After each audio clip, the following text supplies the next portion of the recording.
इतिहास साक्षी है कि पुण्य भूमि भारत की गाथा भारत की अस्मिता, गौरव और राष्ट्रीय स्वाभिमान के लिए विदेशी आक्रांताओं से संघर्ष की महान गाथा है। बर्बर आक्रांताओं ने भारत की आत्मा पर चोट करने और भारत का अपमान करने के लिए हमारी संस्कृति और आस्था के केंद्रों को उद्ध्वस्त किया। सोमनाथ, काशी, मथुरा और अयोध्या के मंदिरों का तोड़ा जाना आज भी भारत की स्मृतियों में जीवित है। सन 1528 में अयोध्या में भगवान श्री राम के मंदिर का मुगल आक्रांता बाबर द्वारा तोड़ा जाना ऐसी ही एक अक्षम्य घटना थी जिसने सीधे भारत के सम्मान और आत्मा पर चोट की। कारण साफ था, अयोध्या के श्री राम के मंदिर पर आक्रमण भारत की आत्मा पर आक्रमण था। जहां हर भारतीय के रोम रोम में राम बसते हैं, वह भारत यह अपमान कैसे सहता। राम मंदिर पर आक्रमण भारत को आहत कर गया था। विदेशी हमलावर अपनी बर्बरता दिखाते गए और भारत अपने आत्मगौरव को फिर से पाने के लिए संघर्ष करता रहा। भारत रामलला के जन्म स्थान पर बाबर के नाम पर बने एक ढांचे को देखता और उसे हटाने का संकल्प लेकर शक्ति संजोया करता। हिंदू समाज आत्मसम्मान के रण में डटा रहा और लगातार हमलावरों द्वारा बनाए गए बाबरी ढांचे को हटाने के लिए लड़ता रहा। सरयू कई बार रक्त से लाल हुई। कभी स्थानीय शासकों ने तो कभी साधु संतों और राम भक्तों ने राम जन्मभूमि की मुक्ति के लिए अपने प्राणों की आहुति दी। 74 बार युद्ध हुए। हम कुछ मोर्चे हारे, पर रण जीतने का संकल्प कभी कम नहीं हुआ। हिंदू समाज तलवारों से रक्त रंजित हुआ, पर उसने हार नहीं मानी। उसका संकल्प अजेय था।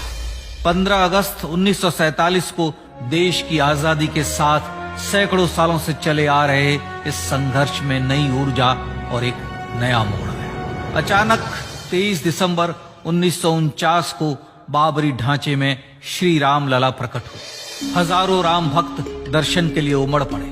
तत्कालीन प्रधानमंत्री पंडित जवाहरलाल नेहरू ने उत्तर प्रदेश सरकार को श्री राम लला को विवादित ढांचे से हटाने का आदेश दिया। उत्तर प्रदेश सरकार ने अयोध्या के कलेक्टर को यह काम दिया और यह निर्देश भी कि जरूरत पड़ने पर वे बल का प्रयोग भी करें। अयोध्या के कलेक्टर ने सरकार को उत्तर दिया कि यह नरसंहार के बिना संभव नहीं है, और फिर भी वह ऐसा चाहती है तो किसी दूसरे कलेक्टर से यह काम करवा ले। परिणाम स्वरूप रामलला की मूर्ति वहीं विराजमान रही। विवादित ढांचे को बंद कर दिया गया। केवल पुजारी को सेवा अर्चना के लिए भीतर जाने की अनुमति थी। फिर भी राम भक्त विवादित ढांचे के बाहर से प्रभु श्री राम की आराधना करते रहे। भारत के हिंदू समाज के लिए चुनौतियां और बढ़ गई। मामला अदालत में गया। विपक्षी दलों द्वारा अदालत में भगवान श्री राम के अस्तित्व पर सवाल उठाए गए।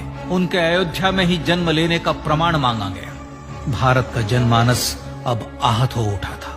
आजाद भारत में भी हिंदू समाज को अपनी आस्था और श्रद्धा के लिए संघर्ष करना पड़ रहा था। चुनौतियों के इस समय में सन 1984 में विज्ञान भवन दिल्ली में विश्व हिंदू परिषद ने धर्म संसद का आयोजन किया। इस संसद में देश भर के संतों ने राम जन्मभूमि की मुक्ति के लिए आह्वान किया और राम जन्मभूमि मुक्ति यज्ञ समिति का गठन किया। धर्म संसद ने राम जन्मभूमि की मुक्ति और वहां भगवान श्री राम के भव्य मंदिर बनाने के भारत के जनमानस के संकल्प को फिर से दोहराया। विश्व हिंदू परिषद के नेतृत्व में मंदिर निर्माण के लिए पूरे देश में अभूतपूर्व आंदोलन की शुरुआत हुई। श्री राम जन्मस्थली मुक्ति यज्ञ समिति के साथ देश भर में राम जानकी की रथ यात्राएं निकली। राम लीलाओं में राम कथा के माध्यम से भारत का आम जन फिर से जुटा। अब सबके मन में एक ही प्रण था, एक ही लक्ष्य था। अयोध्या में जन्मभूमि पर भगवान श्री राम के भव्य मंदिर का निर्माण। सन 1989 में विश्व हिंदू परिषद द्वारा गांव-गांव से रामशिला पूजन करके अयोध्या भेजी गई। 2,75,000 गांवों से रामशिलाएं अयोध्या पहुंची। भव्य राम मंदिर के शिलान्यास का निर्णय हुआ। पूज्य संत महात्माओं और हिंदू समाज के अन्य प्रमुख नेताओं के निर्णय के अनुसार अनुसूचित जाति के प्रमुख नेता श्री कामेश्वर चौपाल ने 9 नवंबर 1989 को मंदिर निर्माण का पहला पत्थर रखा। राम जन्मभूमि पर मंदिर निर्माण के लक्ष्य की पूर्ति के लिए सन 1990 में सोमनाथ से अयोध्या के लिए श्री लाल कृष्ण आडवाणी ने रथ यात्रा की शुरुआत की। देश में जन भावनाओं का ज्वार उमड़ने लगा। श्री लाल कृष्ण आडवाणी के रथ यात्रा के साथ साथ मंदिर के लिए जन समर्थन बढ़ने लगा और छद्म सेकुलरवाद बेनकाब होने लगा। इस जन आंदोलन को रोकने की तमाम कोशिशें हुई पर सब व्यर्थ हुई। विश्व हिंदू परिषद ने देशवासियों से अयोध्या में जन्मभूमि पर मंदिर निर्माण के लिए 30 अक्टूबर और 1 नवंबर 1990 को कार सेवा का आह्वान किया। परिणाम स्वरूप लाखों राम भक्त कार सेवा के लिए देश के कोने कोने से अयोध्या आए। इससे देश की एकात्मता का विराट दर्शन हुआ। कार सेवकों को रोकने के लिए उत्तर प्रदेश के तत्कालीन मुख्यमंत्री श्री मुलायम सिंह यादव ने अयोध्या में परिंदे को भी पर न मारने देने की घोषणा की। स्थितियां गंभीर हो गई। अयोध्या से 100-100, 200 किलोमीटर दूर रेलगाड़ियां रोक दी गई। अयोध्या युद्ध भूमि बना दी गई। मार्ग बंद, रेल बंद, चप्पे चप्पे पर पुलिस।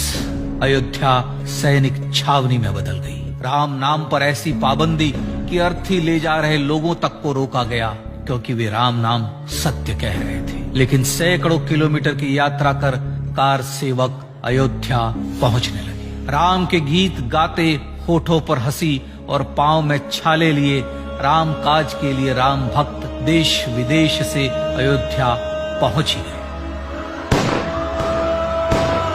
कार सेवकों पर गोलियां चली। अनेक कार सेवक शहीद हुए।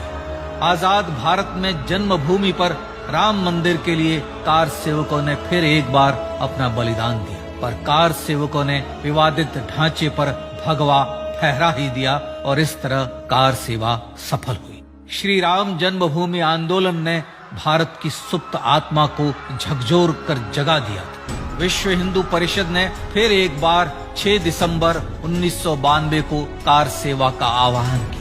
राम भक्तों को कार सेवा करने देने के लिए अदालत में प्रार्थना की गई, पर अदालत ने कोई निर्णय नहीं दिया। परिणाम स्वरूप बौद्ध, जैन, सिख, स्वामीनारायण संप्रदाय, गायत्री परिवार, हर पंथ मत विचार के हिंदू एकत्र हो गए। छूत अछूत का भेद मिटा, जाति की पहचान मिटी। हम सब हिंदू, हम सब सिंधु बन गए।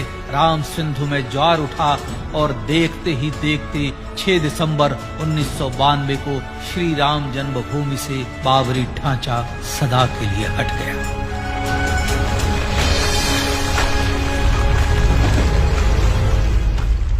यह क्षण शौर्य, न्याय और सत्यमेव जयते का क्षण था। यतो धर्मस्ततो जय का क्षण था। पर संघर्ष की गाथा यहां जाकर भी नहीं रुकी।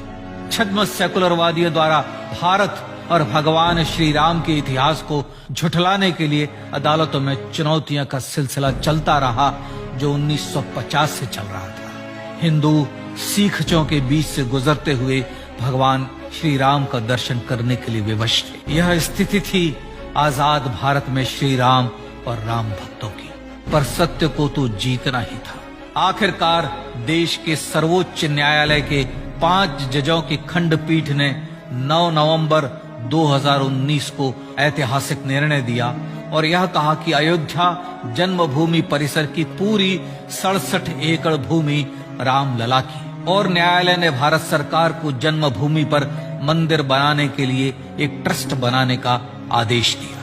सर्वोच्च न्यायालय के आदेश के अनुसार भारत सरकार ने 5 फरवरी 2020 को श्री राम जन्मभूमि तीर्थ क्षेत्र नाम के ट्रस्ट का गठन किया और राम जन्मभूमि न्यास की भूमि जो सरकार द्वारा अधिग्रहित की गई थी, उसे ही नवनिर्मित न्यास को वापस दे दिया गया। 5 अगस्त 2020 को भारत के प्रधानमंत्री श्री नरेंद्र मोदी ने श्री राम जन्मभूमि तीर्थ क्षेत्र के अध्यक्ष पूज्य महंत नृत्य गोपाल दास, राष्ट्रीय स्वयंसेवक संघ के पूज्य सरसंघ चालक डॉक्टर मोहन भागवत एवं उत्तर प्रदेश के मुख्यमंत्री श्री योगी आदित्यनाथ की उपस्थिति में श्री राम जन्मभूमि पर भगवान श्री राम के भव्य मंदिर के लिए भूमि पूजन कर निर्माण कार्य का शुभारंभ किया। इस तरह लगभग 500 वर्षों से राम जन्मभूमि की मुक्ति के संघर्ष का पटाक्षेप हुआ।